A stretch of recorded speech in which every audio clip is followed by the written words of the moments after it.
কি লাভ হবে? কোনো লাভ নাই। চেয়ারম্যান মেম্বাররা ঘুষখোর, পুলিশ পর্যন্ত ঘুষখোর, প্রশাসন পর্যন্ত ঘুষখোর। শেখ হাসিনারে গালি দিলে তার অন্তরে আঘাত লাগে। খালেদা জিয়ারে গালি দিলে তার অন্তরে আঘাত লাগে। আমার নবীরা গালি দেয় তার অন্তরে কেন আঘাত লাগে না? ও মুসলমান, কবরে তো একদিন যেতে হবে। বাবা কবরে তো একদিন যাইবা। কবরের জন্য কিসের মাল সামানা তৈরি রেখেছো? আমার ভাইয়েরা, আজকাল কোরআনের কোনো দাম নাই। আলিফ বাতের নাই রে দাম, এবিসিডি হইছে দাম। এখন বুলন চাই না, এখন কেরাসিনের হইছে দাম। ঠিক কেরাসিনের দাম হইছে নি? আজকাল কো আলিফ বাতের দাম নেই।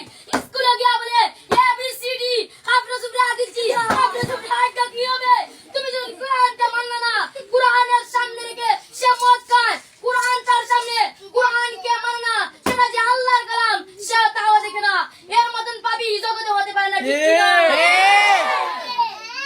আমার ভাইরা, চিন্তা করে দেখো না, কবরে কি যাইবা না। যেই কবরে আল্লাহ যারা বন্ধু কেহ থাকবে না। চিন্তা করে দেখো না, কবরে কি যাইবা না। এ দুনিয়া সবই পর, কবর যে তোর আসল ঘর। এ দুনিয়া সবই পর, কবর যে তোর আসল ঘর। নামাজের লাগিয়া কি তোর মুঠো মায়া লাগে না?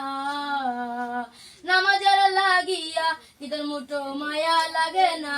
চিন্তা করে দেখো না, কবরে কি যাইবা না। যেই কবরে